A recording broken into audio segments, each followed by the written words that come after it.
Good evening to you. Thank you so much for your wonderful program. Gregory, I have a question from, from you as an American about Iranian culture. Yes. One of the characteristics of Iranian culture is that we talk indirect. I don't know why even the relationship between husband and wife is indirect. The relationship between father and children is indirect.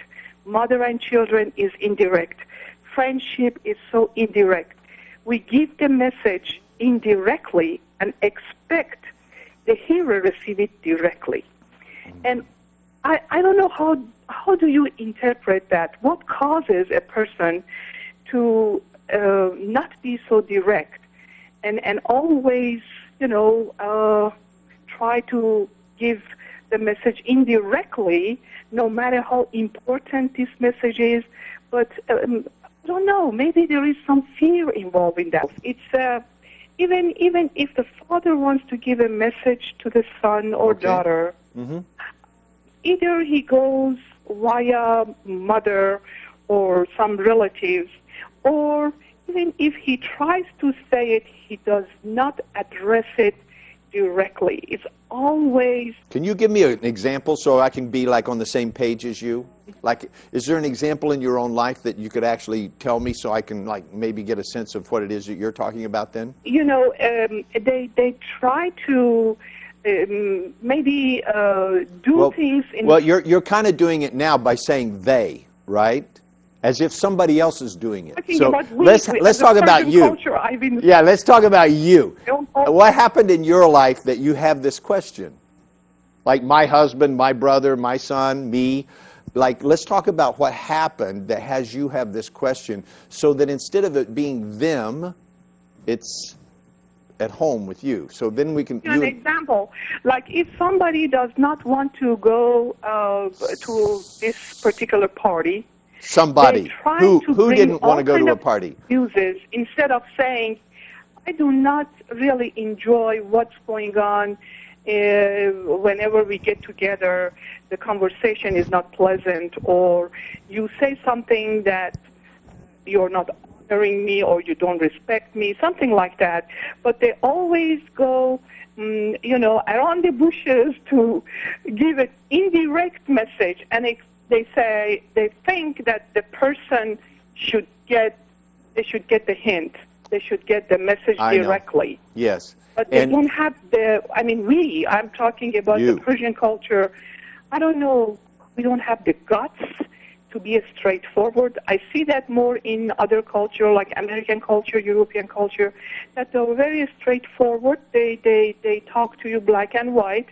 And it is, I really appreciate that. Me because too. then you know where you stand. Yes, but in our culture, everything is indirect. Yes, I believe it has. And I just want to point out to you, for your own sake, okay, that even though I tried to get you to talk about yourself and your life, you insisted on keeping it theoretical instead of personal.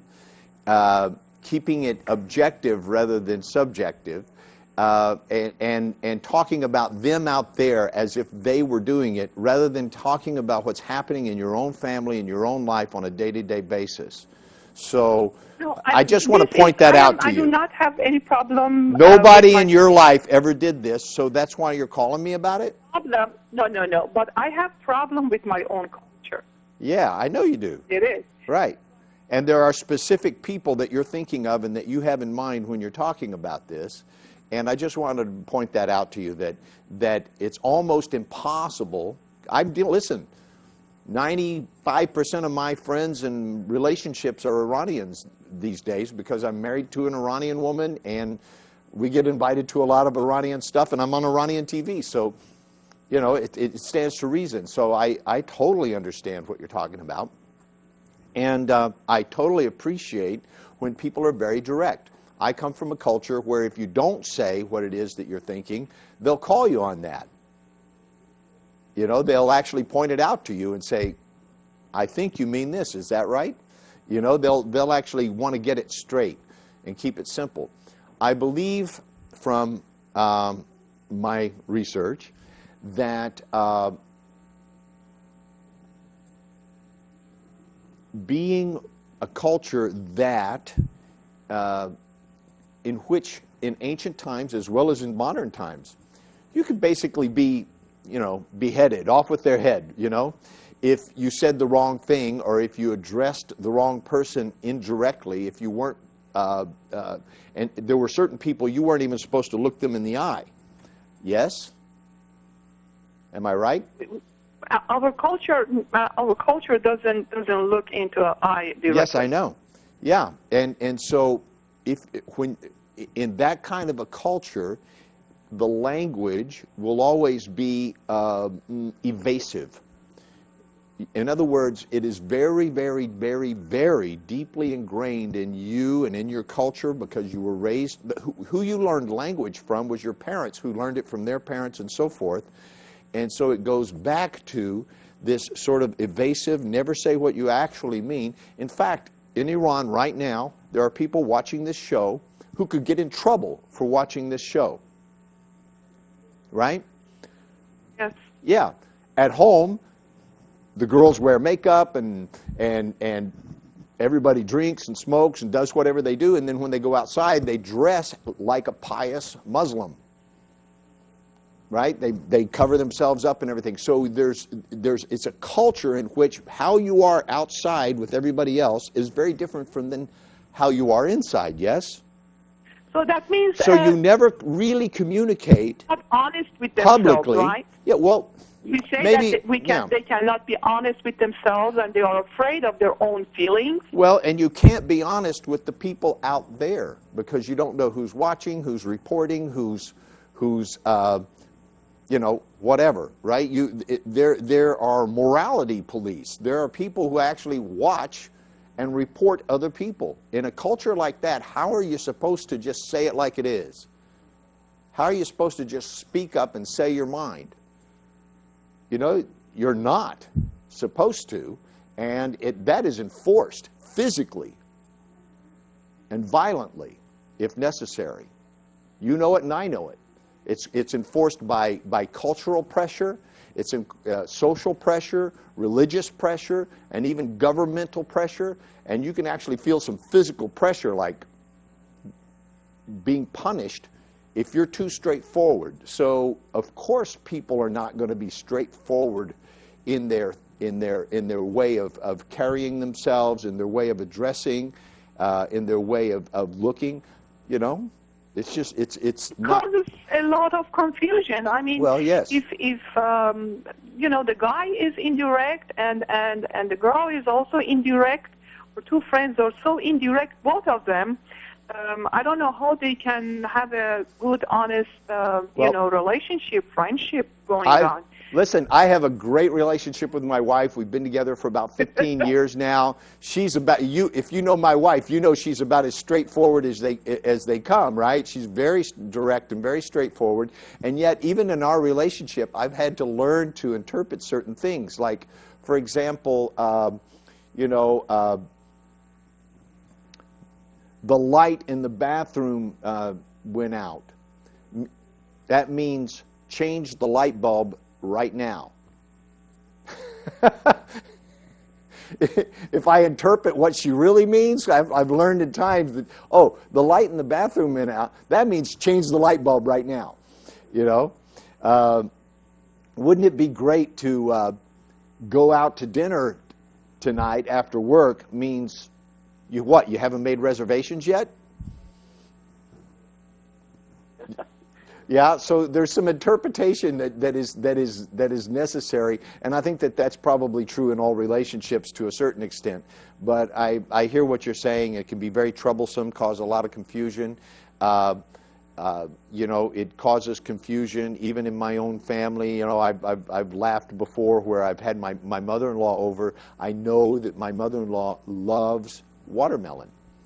I see her buy them. I see her cut it up. I know that it's delicious to her. She loves watermelon. So when she's here, I always go buy watermelon and I cut it up exactly like she does, and I put it in a bowl and I keep it in the icebox. And when she comes, I say, Mama June, would you please have some watermelon? She's like, no, no, no, no, I couldn't. And I'm like, but wait, I know you like watermelon. No, no, if you have some, maybe later I'll have some. And I'm like, no, I don't want any, I got it for you.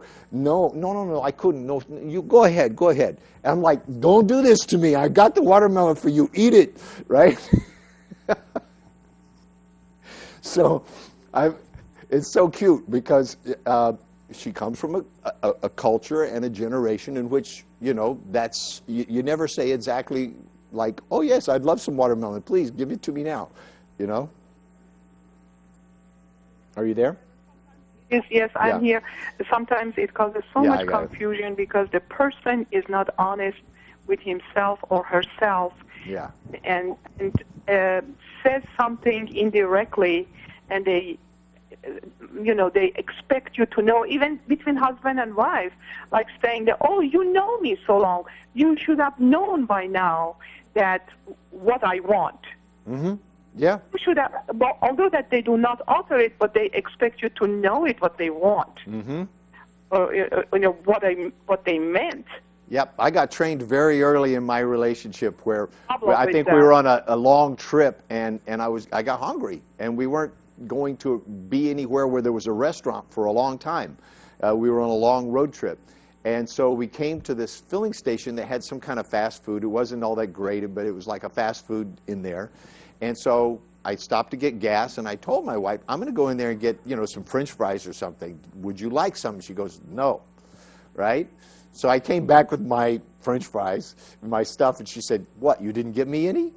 And that's when I learned that no doesn't necessarily mean no, right? It's like, you better not come back without French fries, right? So I'm like, here, you know, it was funny. Thank you so much. You know, it's, you know, you just got to laugh at it. Sometimes it's very painful, though. I understand. Sometimes it can be very painful. And so as an adult, you and I, we're responsible for making sure that our communications are clear and understood. Yes. And that we understood other people's. And so that, if, you know, I made the joke about the mind read earlier, right? That in NLP we say, when you said that, I think you meant this, am I right? Check it out. Try that. Say, you said this, I think it means this. Is that what you meant? That's being responsible for communication. If the person still is evasive, you know, you need to be responsible for being clear about what is it that you want to communicate with me. Because I'm going to tell you something. When communication breaks down, relationships, you can think of it like a triad or a triangle. Communication, affinity, and reality. What keeps you living in the same reality as another person that you're in relationship with is your communication with them, upon which your affinity, or affinity being your kind, wonderful, warm, loving feelings, are dependent. If communication goes away, your affinity can collapse, and then you begin to live in a different reality from each other. You're in one world, they're in another. They said this, they thought you got it, you thought they meant this, you thought you understood, and now you're living in two separate worlds. No affinity possible, and no communication. So yeah, it's vitally important to maintain clear communication with people if you want to maintain love and affection. You can't expect to have no communication and love and affection. It doesn't work that way. Got it? Thank you so much, yes. Yep. Okay. Thanks for calling.